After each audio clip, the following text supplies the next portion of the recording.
So I'm a little skeptical here because I follow you very closely and your hearings. And I have not seen the cliche smoking gun. If it went into his pocket, Biden didn't put it on his tax returns. You know that. I don't know where that money would have wound up. Can you tell me? I can. So there were two payments that went directly to Joe Biden from the influence peddling schemes. Both payments came through a laundered process. The money from China started out as the $5 million wire. That was the wire where Hunter Biden sent the WhatsApp message where he said, "My father's sitting beside me." It was just weeks after he left the vice presidency, and said, "We expect those commitments to be fulfilled." So there was evidence of Hunter with his father, according to Hunter, sitting beside him, demanding that the Chinese comply with whatever deal they made while Joe Biden was vice president. Days later, a $5 million wire went through a series of shell companies. One company that I said was not a shell, but it was a corrupt company, was Hunter's law firm, even though he didn't practice law. It was his professional LLC. That LLC then took a fee out of that $5 million transaction. That fee was for $400,000. And then that $400,000 started going down through a series of money laundering, and the bank suspicious activity reports flagged them as this is a money laundering scheme. There's money being laundered through shell companies. And it ends up, the last incremental payment goes to Joe Biden for $40,000. That, ironically, is 10% of Hunter's $400,000. Now, Tony Bobulinski is the one that said 10% for the big guy. Tony Bobulinski came in for both a deposition and a committee hearing. And in the committee hearing, he cited that $40,000 payment, and he said that was the 10%. That was what that deal was supposed to be. He said, but what Tony Bobulinski learned was it wasn't a legitimate business deal. When he signed up to be a part of that, he thought it was really a deal, a real energy company in China. But what he realized was there was no deal. It was just a bribe. That's what Tony Bobulinski said under oath, a bribe to Joe Biden. But where did the money go? All right, so Biden gets $40K in a suitcase in cash. You put it under his bed. Where'd it go? It was a check that was deposited into his Joseph Robinette Biden Jr. checking account. Then there was another payment bill. Wait. So he puts a check in the payment in his checking account. The IRS is flagged on that, anything over $10K. All right, so it goes in. Biden doesn't have that on his tax return, does he? No. Oh, that's a felony, and he disclosed isn't it? his taxes. We subpoenaed the bank records, not of Joe Biden. We couldn't get those because he was sitting president of the United States. But we subpoenaed the bank records of the shell companies and of Jim Biden. So the next payment came from a scheme called AmeriCorps Health. And this was a Jim Biden deal. That $40,000 that ended up in Joe's account was from the China deal through Hunter. The next one, which was a larger one, was for $200,000. It was a scheme through a domestic scheme called AmeriCorps Health through Jim Biden. And it was supposedly a loan from AmeriCorps Health, a loan made to Jim Biden for $600,000, a loan that he never repaid. He never paid any interest on. And, the loan was made right before the company filed bankruptcy. So of that $600,000, it was laundered through a series of shells it went to Jim and Sarah Biden, who both got pardons, their personal account, and then they turn around and write Joe Biden a check for $200,000, and it says in the memo line, loan repayment. Well, we caught this, and the media said, "Oh, it was a loan. It was a loan repayment." I was like, "How do you know it's a loan repayment?" They said, "Because it says it on the memo line, loan repayment." But Bill, if I loan you $200,000 and you pay me back $200,000, you should have evidence that I first loaned you $200,000. Yeah, the original Joe loan Biden has never to be... produced any evidence And he tried to say both payments were loan repayments. That For he had what, though? I mean, loaned look, there's people got to money. be a contract, and there's no There was contract. no contract. But We asked for that. wait. But let me Yeah. stop you there. So now you're on the committee now, and you're not going to walk away from this. You're still investigating. All you got to do is hand this over to the IRS because, as I said, none of this appears on Joe Biden's tax returns. All right. So if he gets $40K in his personal account and doesn't declare it as income, that's a felony. It If is. he gets a repayment of a loan that wasn't even made, that's fraud. That's fraud. So the IRS is the, and you know that under the Biden administration that got investigated, but now under the Trump investigation, it doesn't seem like a complicated process. You hand over that to the IRS, they do due diligence for a month or two, and then the FBI goes to the Biden house in Delaware and arrests them. Where am I going wrong? No, you're absolutely right. And because of the investigation, those two Irish whistleblowers came forward, Joseph Ziegler and Gary Shapley. They knew about a lot of this because they were investigating the entire Biden family. Sure. But that's all. I want to move it ahead. All right? We know Garland and the IRS under Joe Biden not going to do any of this. Now, I don't know if Donald Trump has a heart for this. I don't know.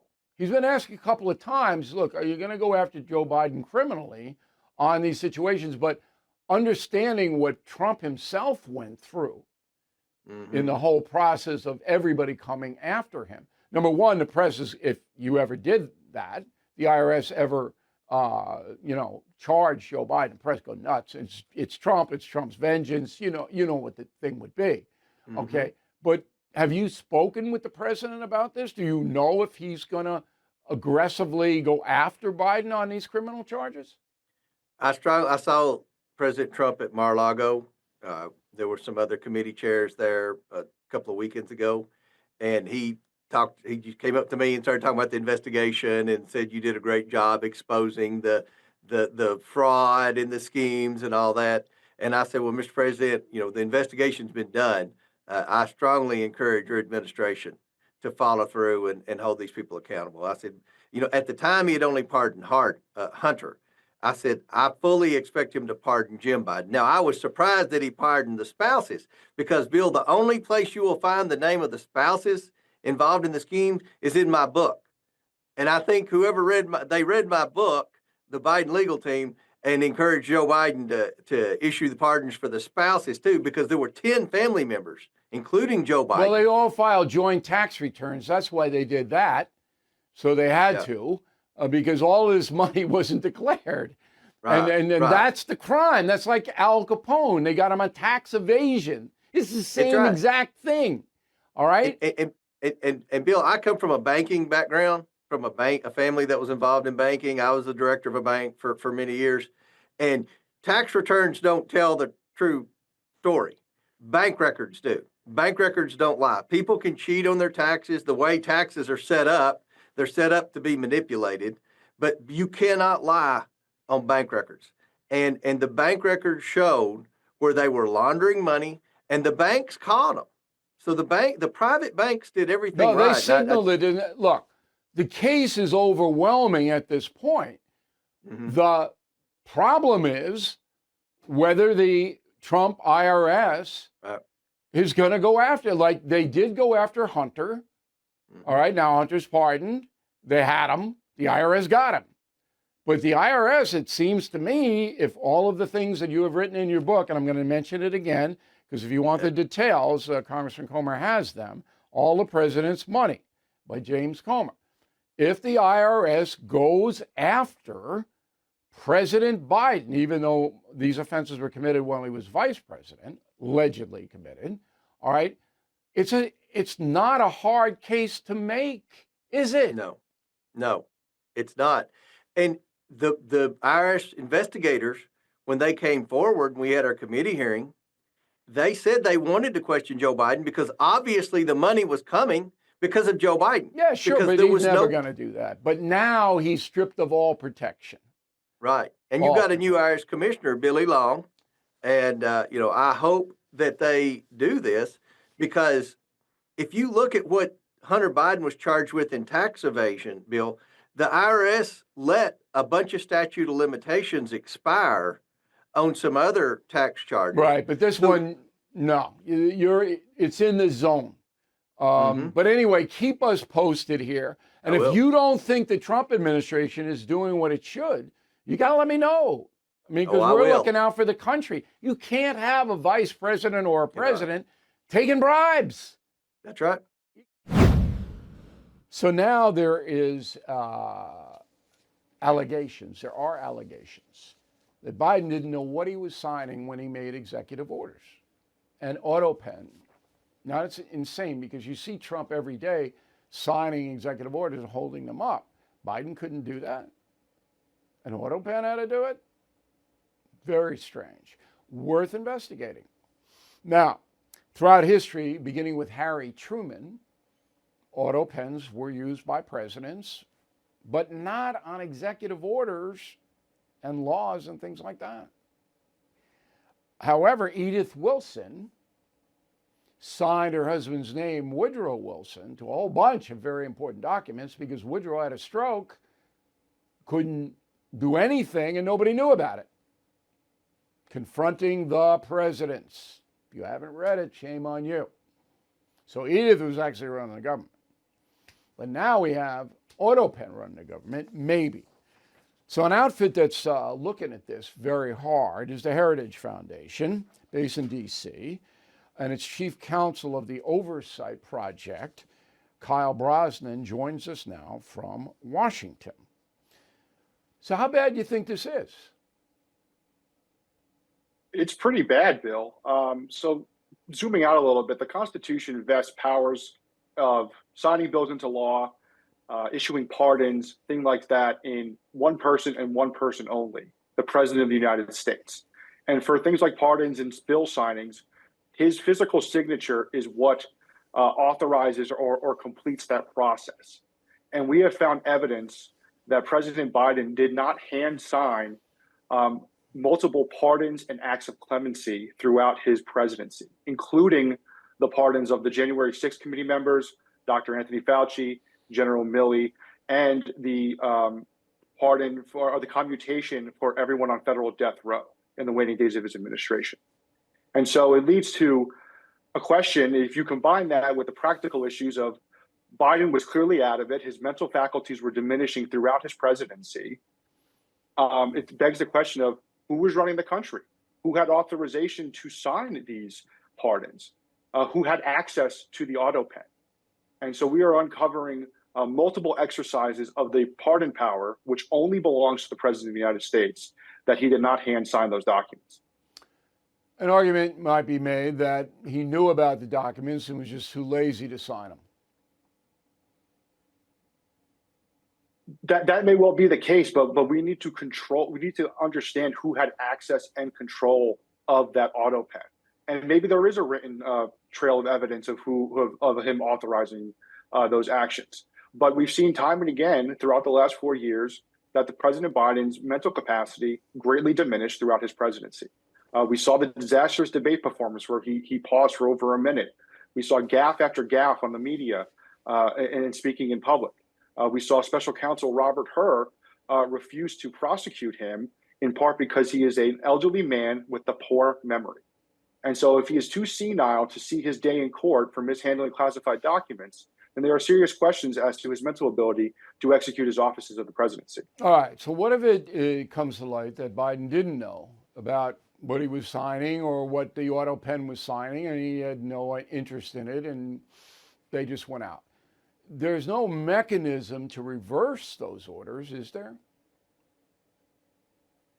Well, that's an open question. We're studying that here at the Oversight Project now. We're engaging with legal scholars and continuing our research on that. But it's unprecedented here.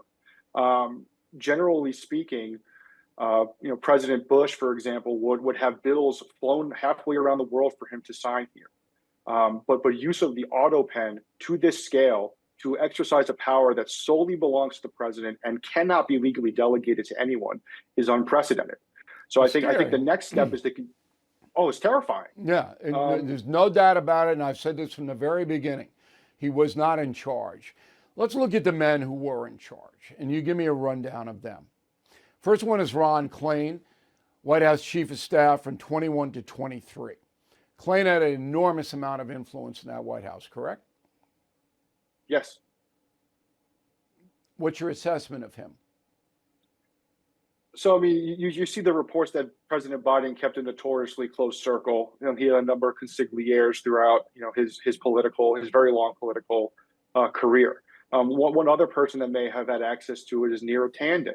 She served as what is called the staff secretary, which is basically the nucleus of the White House. Any piece of paper that goes in front of the president, the staff secretary sees and sort of keeps the train running on time. And she served as staff secretary for, I believe, 2 years during the Biden presidency, including times where we noticed that clemency warrants and pardons appeared to have been auto-penned. I don't think there's any doubt that she saw everything that went through the system. What I'm trying to get at, though, is Klain, was his governing style different than Biden's? Was he far left? Was he a moderate Democrat? What was he? Well, I think you saw a leftward turn during the Biden administration, from ranging from their cabinet appointees to DEI policies, energy policies, you name it. I think President Biden ran in 2020 as a moderating and uniting candidate, and then when he got into office, he veered the country sharply in the leftward direction. Sure. The open border was stunning. Open border executive order was absolutely stunning. Second guy is Mike Donilon, senior advisor to Biden from 21 to 24. You know anything about him? Personally, no. Other than public reports that he is a very, close advisor to him. He's part of the Biden inner circle. Depending on what his position was in the White House, he may have had access to the auto pen. We were going to assume that there was some sort of policy governing this, and the individuals that had access pursuant to that policy are people that will likely need to be spoken to by investigators. Yeah. All right. Because you got to run this down and see what the point of view of these people were. Now, Susan Rice is the next one, our National Security Advisor 13 to 17 under Barack Obama. She was in the White House all the time. She's a committed leftist, no doubt about that. And if there was a link to Barack Obama, she would be it because they're close friends, correct? That's right. She was a prominent force in the Obama White House, and in the Biden White House, she served as domestic policy advisor. And she played a big role in another investigation that we uncovered about the Biden administration's attempt to federalize elections and mobilize the weight of the federal government to support Democratic candidates. Yeah, if I'm you, I'm looking at Susan Rice real hard. Next guy is Jeff Zients, White House Chief of Staff 23 to 25. I don't know anything about him. Do you know anything about him? Well, he was Biden's original COVID czar when he first came into office, and we saw all of the efforts from the Biden White House to censor any dissent about COVID, and then was elevated to the chief of staff by the end here. Again, as chief of staff, he's side by side with the president all the time, oftentimes accesses proxy in meetings and things like that. He has the potential to be a big player here as well. Yeah. He would have been chief of staff when those auto-pen pardons in the waning days of the administration for the January 6th committee, General Milley, Dr. Fauci, and Biden family members were issued. Yeah, those four individuals, I think, were running the country. But, you really have to get in and bore down on what their agenda was, who they really are, and it's complicated. The final thing is, will the Heritage Foundation file a lawsuit here? What's the end game for you guys? So we have submitted a follow-up Freedom of Information Act request to gather more information. We have the potential to sue for those FOIA requests if they're not answered and they don't follow the law. But we are in court on a number of cases concerning President Biden's mental acuity. And the most significant one on that is for the audio tape of Special Counsel Hur's interview with President Biden. Him, right. And in that interview, President Biden forgot key details of his life, like when his son passed away, when he was vice president, and other important details. And that interview it formed the basis for Special Counsel Hur to determine that he was not going to try and prosecute President Biden because he is an elderly man with a poor memory. You think you're going to get that? Who knows? The President Biden asserted executive privilege over those documents. The case has been pending and fully briefed since August, and the judge is asking for whether the new administration has a new policy here. But when the president asserts executive privilege, it's rare and it's a big deal, and Unless so it's we an are auto still pen. continuing to. It's Right, an auto- right. That's Why don't you tell me what dark money is first? Simple. I'm a simple man. I have to be able to understand what dark money is. Yeah, thanks, Bill. It's an honor to be here with you. Appreciate it. Dark money just basically means it's funding that doesn't have to disclose who the donor is. So you have many sorts of nonprofits. Pretty much every nonprofit is technically a dark money group because they don't have to disclose their donors. Only in some certain circumstances do you have to disclose. Do they get But tax there's- exemptions, these organizations? Yes. So tax exemption does not require you to disclose your donors, especially not publicly. And this is a fundamental First Amendment right that we have to support causes we believe in without fully disclosing who we are. We can do it in the is key. shadows, and that's legal. I don't think that should be legal. I think if you give a donation to a nonprofit political group, that your name should be listed. Would you disagree with that? I think when it comes to public disclosure, we've seen situations where conservative groups, there have been videos, video games of people going into a conservative organization and shooting people up. I mean, the Southern Poverty Law Center also put FRC on a hate map that led to a domestic terrorist attack. So I think the ability to give privately is a good First There's some Amendment protected protection. activity. Okay. Valid Yes. point. Valid point. Now, I looked over your book, didn't read it all because I didn't get it in time, but you zero in on a number of organizations on the left that you believe influenced President Biden to do things that were harmful to the country. All right? Am I Yes. summing it up? Okay. 100%. One of the first ones is the oil and gas industry. And we'll all remember that as soon as Biden got into office, he slapped a number of executive orders and restrictions on oil and gas. And that led to prices at the gas pump and in the grocery stores and restaurants zooming up. So who was behind that? Many different groups. I mean, the Sierra Club is one of the biggest actors when it comes to the sue and settle strategy, which is a really noxious strategy by which these environmentalist activists essentially force the federal government to crack down on oil and gas. And of course, many of the federal agencies are staffed by environmentalists anyway. So the environmentalist group feeds its staffer into the administration.